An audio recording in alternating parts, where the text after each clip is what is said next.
Белсенді туризм түрлерінің техникасы мен тактикасы пәндері бойынша келесі тақырыбымыз туристік жорықтардағы табиғи кедергілердің сипаттамасы. Бұл дәрісте біздер алда туристік жорықтарда кездесетін кедергілер және де одан өту тәртібі және оның ерекшеліктерін қарастырамыз. Техникалық табиғи кедергілер туризмнің әрбір түріне бөлек анықталады. Жаяу туризмінің кедергілері айта кететін болсақ, олар батпақтар, ну орман тоғайлары, өзендерден өту, шөпті беткейлер. Тау туризміндегі негізгі кедергілер, олар асулар мен мұздақтар, сонымен қатар қар, ферн, жартастар, су кедергілері де табылады.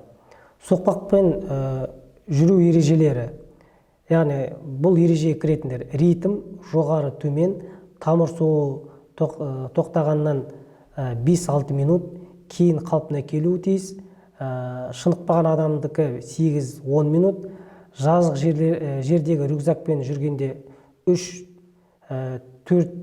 км сағатына болады, және содан кейін міндетті түрде тоқтау, күту. Шөпті беткей, қауіптер, тас құлауы, тайғанақ, өкшесін толық баспау, соның барлығы алдағы уақытта, яғни кедергілерді өту кезінде болатын қиындықтар. Қар түрлері өте көп. Айта кететін болсақ, тау туризмінде олар ферн, олардан өту ережелері қандай? Айта кететін болсақ, біріншісі бағыт, су ағу бағытына сәйкес болу қажет. Қар көшкіні қаупі азаяды сол кезекте. Екінші, беткейге еңкеймей тұру қажет. Үшіншісі, таңертең міндетті түрде маршрутты таңертең жүрген жөн. Төртіншісі, күндіз қар траверсін, жартас немесе бетінде жатқан тастардан жанында ең тар жерде жасау. Бесіншісі, аяқ қарға кіріп кетсе, оны 2-3 рет тығыздаған соң ғана салмағын ізге салу. Яғни, ол дегеніміз не? Бір ізбен жүру арқылы алдағы уақытта кедергілерден шаршамай өту. Алтыншысы, қадам сайын қарға кіріп кете берсе, жылдам шаршап қаласың. Сондықтан тірелу мөлшерін тізе, алақан, мұз шапқыш арқылы үлкейту қажет. Жетіншісі, баспалдақты горизонтальды беткейге қиғаштамай жасау қажет. Сегізіншісі, алдағы келе жатқан адамның ізіне аяқты абайлап, артындағы үшін ізді бұзбай қою қажет. Тоғызыншысы, күн көзінен еріп, балқып кеткен фернде міндетті түрде абайлап өту. Оныншы, алда келе жатқанды жиі ауыстырып тұру қажет. Бұл әдіс не үшін қажет? Яғни алда келе жатқан адам тез шаршайды. Себебі ол деген жол салып келе жатқасын, күртік қардан өту кезінде тез шаршайды. Сондықтан ереже бойынша алдағы адамды айырбастырып, оны артқа жіберіп, арттағы адамды немесе екінші, үшінші тұрған адамдарды бірінші топтың алдына салу қажет. 11-ші, келбеу 30 градустан аспаса, бүкіл топпен бірігіп жүруге болады. Өздерін өзі ұстап қалу мүмкіндігі болады. 12-ші, бейтаныс беткейде әркелкі қар мен фернде, жарық, жартас, шөгінділер мен жар үстінде сырғанауға. Қар жерлермен өткен жағдайда міндетті түрде қауіпсіздікті сақтау қажет. Өтудің бірнеше түрлері бар. Солардың бір түрі еңбектеп өту. Егер мұз шапқыш тегіс немесе тұтқасына дейін кіріп кетсе. Орташа көлбеу. Қар көшкіні қаупі болмаса, жартылай қырындап, қиғаштап міну. Баспалдақты бәтеңке қырымен шайқап ұрып жасау. Табанын горизонтальды бір-біріне параллельді қою. Мұз шапқыш дайын, беткейге астыңғы ұшымен тіреліп міну. Яғни бұлай айтқанда, бұрылыста зигзагпен бұрылу.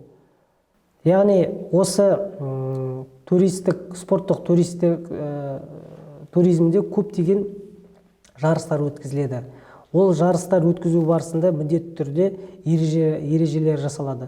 Сол ереженің ішіне кіретіндер айта кететін болсақ, алдын ала әбден қарап алу, тіреулерді байқап, жолды жоспарлау қажет.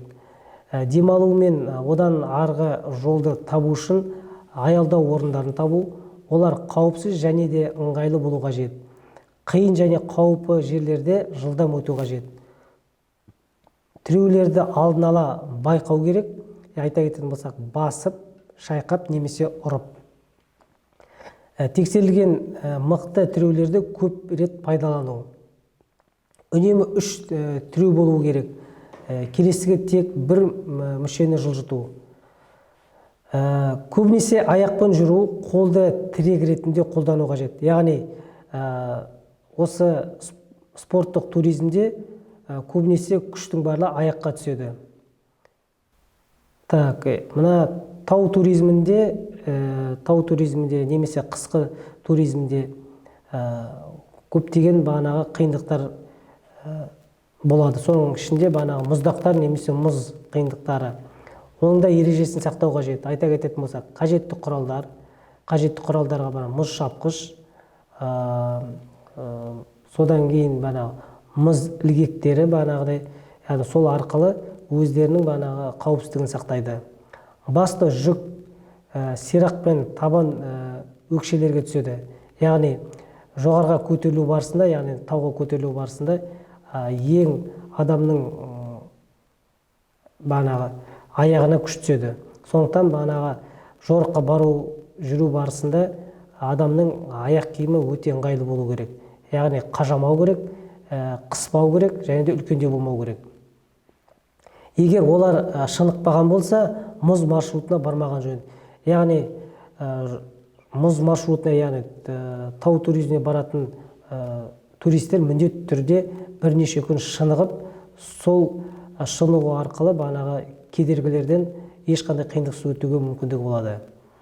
Келесі ереженің бір көрсетілетін функциясы бұл алдымен мұздақты қарап, жолымен жүру әдісін жоспарлау қажет. Яғни сол арқылы маршрутты қиындықсыз өтуге болады. Туристік тау туризмінде орысша кошка дейміз, қазақша мысықтың тырнағы ретінде арнайы құралдар болады. Яғни сол тырнақ құралдар арқылы мұздарға ілігіп, немесе солар арқылы өту қиындықсыз болып саналады.